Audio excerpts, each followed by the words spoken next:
वो भारत को समर्पित इस बजट का समर्थन कभी नहीं कर पाएंगे। मैं अचंभित थी सभापति महोदय, जब उस व्यक्ति ने किसान की दुहाई दी और आरोप मढ़ा इस सरकार पर। अचंभित इसलिए क्योंकि जिस क्षेत्र के वो निवर्तमान सांसद हैं, उस क्षेत्र में मंडी व्यवस्था की वो चर्चा करते हैं, चिंता करते हैं, लेकिन पूर्ण रूप से उस प्रदेश में क्या व्यवस्थाएं हैं उसके बारे में कभी चर्चा में शामिल नहीं होते। और जिस प्रदेश, जिस लोकसभा क्षेत्र से वो हारे, उस प्रदेश, उस लोकसभा क्षेत्र में किसान का उन्होंने क्या हाल किया, आज आपकी अनुमति से अध्यक्ष जी, सभापति महोदय जी, मैं उस संदर्भ में कुछ बोलना चाहती हूं। लेकिन बजट से उनका कोई सरोकार नहीं, क्योंकि जैसा मैंने कहा, यह बजट देश को जोड़ने का बजट है, आत्मनिर्भर बनाने का बजट है, देश को तोड़ने का बजट नहीं है। देश जुड़ता है तब जब महामारी दस्तक दे देश पर और देश का प्रधानमंत्री ये चिंता करे कि देश का एक भी गरीब रात को भूखे पेट ना सोए। और गरीब कल्याण पैकेज के माध्यम से देश के प्रधानमंत्री 80 करोड़ नागरिकों को 8 महीने तक मुफ्त का राशन पहुंचाने में सफल हो जाएं। इस सज्जन को यह बात स्वीकार नहीं कि 80 करोड़ नागरिकों तक इस बजट के संदर्भ में देश के प्रधानमंत्री ने राशन 8 महीने पहुंचाया कैसे? क्योंकि जब जब सत्ता इनके पास थी तब तब गरीब का क्या हश्र होता था ये देश जानता है, इसलिए आज वो सत्ता में नहीं है। आज अमेठी की सांसद होने के नाते इस बजट का समर्थन करते हुए मैं माननीय प्रधानमंत्री जी को आभार व्यक्त करती हूं कि देश की 80 करोड़ नागरिकों में अमेठी का 3,18,000 नागरिक है जिसको मुफ्त राशन देश के प्रधानमंत्री ने इस बजट के आधार पर दिया। इस व्यक्ति ने कहा, जो सदन में इस वक्त मौजूद नहीं है, जब अनुराग ठाकुर जी बोल रहे थे तब चले गए, कि उनका बजट से कोई सरोकार नहीं। और मैं अचंभित नहीं, क्योंकि इस बजट में आत्मनिर्भर स्वस्थ भारत योजना का उल्लेख है। 2,23,000 करोड़ का आवंटन वित्त मंत्री ने इस बजट के माध्यम से किया, लेकिन सरोकार उस सज्जन को नहीं जब वो सांसद थे, उनके जिला के अस्पताल में महोदय सीटी स्कैन की मशीन तक नहीं थी। महोदय, जब वो सज्जन सांसद थे अमेठी के, तब उनके परिवार के एक ट्रस्ट ने वर्षों पहले जमीन ले ली प्रशासन से, ये झांसा देते हुए कि मेडिकल कॉलेज बनाया जाएगा अमेठी में। उस जमीन पर अपने लिए गेस्ट हाउस बना लिया। लेकिन आज मैं अमेठी की सांसद होने के नाते ये कहना चाहती हूं, अमेठी में पहली बार मेडिकल कॉलेज देने का अगर प्रावधान किसी ने किया तो नरेंद्र दामोदर दास मोदी ने किया। महोदय, मैं कहना चाहती हूँ, आपका रिकॉर्ड में नहीं जाता है। मैं कहना चाहती हूँ महोदय, एक सांसद के नाते मैं जो तथ्य आज कह रही हूँ उसे कोई नहीं झुठला सकता।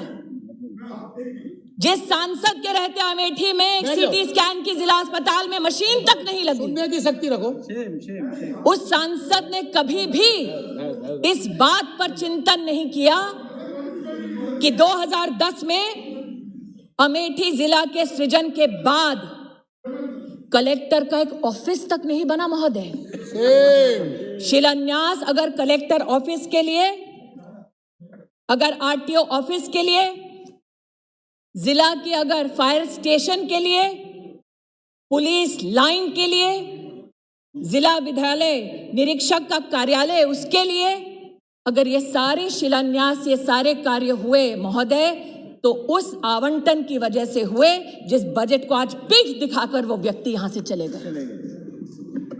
और जो व्यक्ति अपने जिले में, अपनी लोकसभा क्षेत्र में कलेक्टर का एक ऑफिस नहीं बना पाया, वो देश को बनाने के बजट का समर्थन का खाक करेगा। महोदय, ये कहना उचित होगा महोदय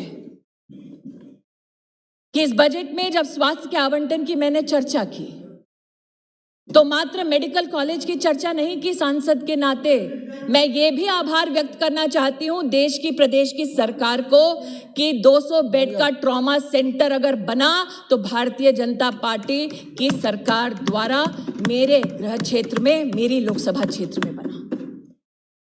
महोदय, जिस सज्जन ने आज बजट से चर्चा करने से इनकार कर दिया, उस सज्जन को कभी ना कभी अमेठी में जाकर इस बात का जवाब देना पड़ेगा कि अमेठी में 3 लाख गरीब परिवारों की बहू, बेटियां, माताएं खुले में शौच में जाती थी। उन परिवारों के लिए कभी भी इस सज्जन ने एक शौचालय तक नहीं बनवा कर दिया। इसलिए आज इस बजट के प्रावधान में स्वच्छ भारत अभियान की सफलता हेतु 10 करोड़ गरीब परिवारों को जो देश में पहली बार एक शौचालय मिला, उसमें योगदान अमेठी के 3 लाख परिवारों को जीवन में पहली बार शौचालय बनाने वाले नरेंद्र मोदी जी की सरकार को मैं आभार और अभिनंदन व्यक्त करना चाहती हूं। वित्त मंत्री जी सभागार में उपस्थित हैं। वित्त मंत्री जी पर कितने कटाक्ष किए उस सज्जन ने, ये ना अनदेखा है ना अनसुना है। और आज जब बजट पर उन्होंने चर्चा करने से उस सज्जन ने इनकार कर दिया, तो इस बजट में वो क्या क्या प्रावधान है जिनसे चर्चा करने से वो पीठ दिखाकर गए। इस बजट में प्रावधान है कैसे हमारे ग्रामीण अंचल में इंफ्रास्ट्रक्चर की दरकार है। महोदय, जिस बजट में रूरल इंफ्रास्ट्रक्चर का प्रावधान हो उस पर चर्चा करना उस सज्जन को स्वीकार नहीं, क्योंकि अमेठी में 194 ऐसी पंचायतें हैं जिनमें आज तक उस व्यक्ति ने भवन ही नहीं बनवाया था। यह भवन निर्माण कब संभव हुआ महोदय? जब देश के प्रधानमंत्री नरेंद्र मोदी बने। आज जब शौचालय की बात करती हूं, 3 लाख परिवारों की बात करती हूं, महोदय सोचिए जिस लोकसभा क्षेत्र से देश के प्रधानमंत्री आए,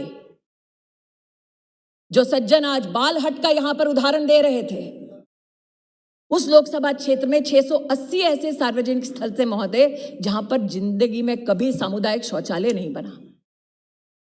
उस लक्ष्य की पूर्ति करने वाले इस बजट का आज मैं अमेठी की सांसद होने के नाते समर्थन करती हूं महोदय, इसलिए खड़ी हुई।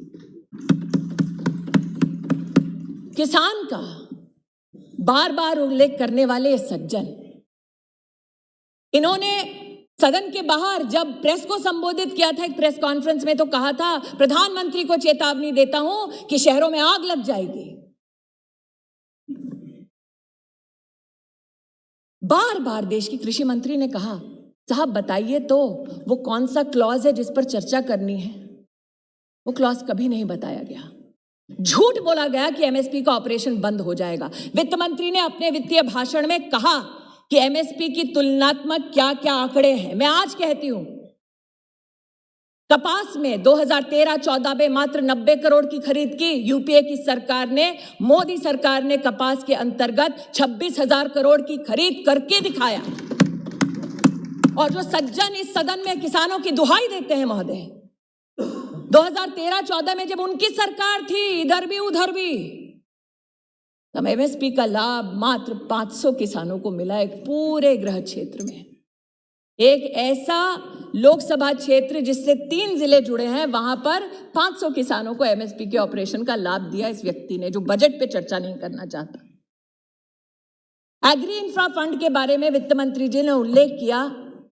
एग्रीकल्चर क्रेडिट के बारे में वित्त मंत्री जी ने उल्लेख किया कि 16 लाख करोड़ हम लोग एग्रीकल्चर क्रेडिट पहुंचाना चाहते हैं। महोदय, इस व्यक्ति के गृह क्षेत्र में जब ये अमेठी के सांसद थे तो जीवन में पहली बार कृषि विज्ञान केंद्र किसी ने खोला तो नरेंद्र दामोदर दास मोदी ने खोला। मैं अचंभित थी कि ये कैसे पीठ दिखाकर जा रहे हैं।